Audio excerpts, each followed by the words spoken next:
Hi, my name's Justin Lee and I'm an Ang Moh. You just caught me doing some looking things up or research for my new show on Singapore One called Ang Moh Survival Tips. I've been in Singapore for 28 years and in that time I've been called a writer, a teacher, an actor, someone who couldn't hold down a full-time job if his life depended on it. But one of the phrases that I've most often heard in relation to me is the phrase Ang Moh, usually in the form of, "Walao eh, we got Ang Moh called Lee Wan." But I've often wondered, what is an Ang Moh? Where does the phrase come from? What does it mean? If your skin's as pale, pasty and blotchy as mine, this might be one of the first local terms you come across in Singapore. There's even a whole town that has the phrase in it. So what the red-haired devil is an Ang Moh anyway? And should the term be considered racist or otherwise offensive? So to answer that question, I thought I would come here to view the Ang Moh in his natural habitat. This is Holland Village, a sleepy, leafy, restauranty hamlet of Singapore, traditionally known as a place Ang Mohs like to live and congregate. At weekends, they can be observed gathering for various eating, drinking and mating rituals, as well as shopping for last-minute Christmas presents for their Ang Moh-sized friends back home. Interestingly, Holland plays a big part in just why Caucasians are called Ang Moh to begin with. To understand why, you need to hit the library, or, Wikipedia. According to that present-day font of all knowledge, Wikipedia, Ang Moh is a racial descriptor used to refer to white people that is usually seen as a pejorative term. It is mainly used in Malaysia and Singapore, sometimes in Thailand and Taiwan. It literally means red-haired. It's used in a similar way to the Cantonese term Wailo, or ghost man. But why red hair? I don't have red hair. Most Caucasians I know don't, although my dad does. Not bright red, but reddish. Well, for the answer to that, you have to go back to the 16th and 17th century when Hokkien-speaking Chinese first came into contact with the Dutch East India Company. The Selden map, a 17th century map named for John Selden, famed jurist, law scholar, polymath and all-round know-it-all, labels the Maluku Islands of Indonesia as simply Ang Moh, possibly because the islands were full of tall, white, red-haired people in clogs building windmills. Or possibly not.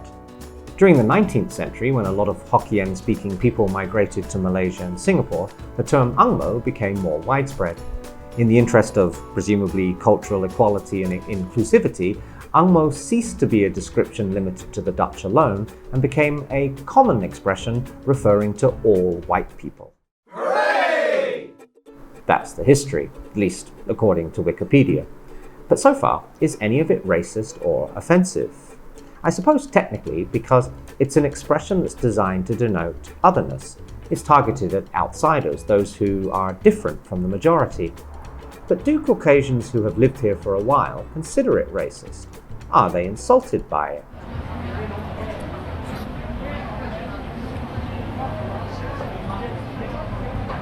Nah.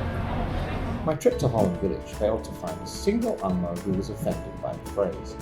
In an attempt to get a different perspective, I travelled to a strange, faraway land called Sigla to interview another Ang Moh called Paul. You're Paul? Yes. You're the second Paul I've spoken to. That's amazing. I know, in like 2 days. You must be so proud. I am. I like Pauls, generally. I like Justin, so this is working out. This is working out fantastically. I'll drink to that. Cheers.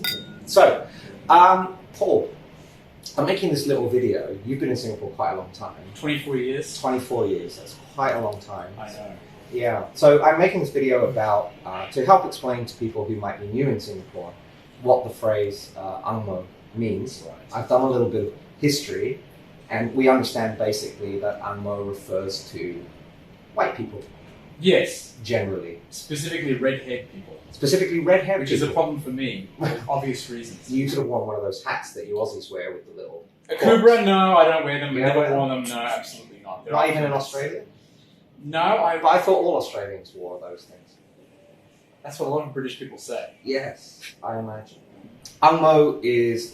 so whether it's actually offensive or not is based on the context of how it is said. I think so, yeah. We have a town called Ang Mo Kio, Yes. and a supermarket called Ang Moh supermarket or something. Uh-huh.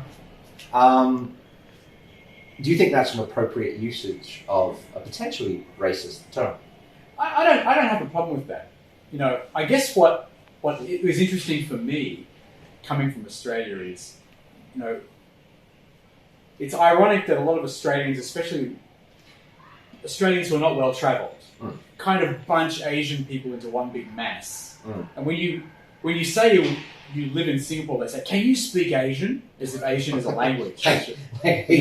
Yeah. So that kind of... I speak very good Asian. Yeah, and we're sort of talking about everything from people in India, and there are hundreds of languages there, to Mandarin, to Vietnamese, and so it's obviously highly inappropriate to say, "Can you speak Asian?" Sure. But people ask that question. So the kind of reverse to that here is that, you know, all Ang Mohs are the same. They all have the same backgrounds. They're all treated the same. We all have the same privileges, if you like, as each other. And that isn't necessarily true. So when I came here to have my specific background as a Maltese, Ukrainian, Australian, from a certain background, it wasn't paid attention to. I was just put into this big catch-all group, the Ang Moh. It's actually in some ways empowering. I don't have to worry about explaining myself and why I'm here. People kind of already know why I'm here just by the fact that I'm a white person in Asia. You know, I'm obviously working here. You know, there is a reason for me to be here. And so, in some ways, that's good. It means that all the preconceptions about who I'm supposed to be gets disregarded because I get thrown into this large heap. Of which I am a member too. That's true. Yeah, I like to think at top of the heap rather than the bottom. Yeah, well, that's a cause of debate, but sure. Yeah, thank you. Yeah. Waiting for the bus home, I thought about Paul II's phrase, ugly expat. How does a new Ang Moh, especially if he's good looking, know if someone is using the phrase to mean red hair, or if they're using it to mean loudmouth troublemaking douchebag?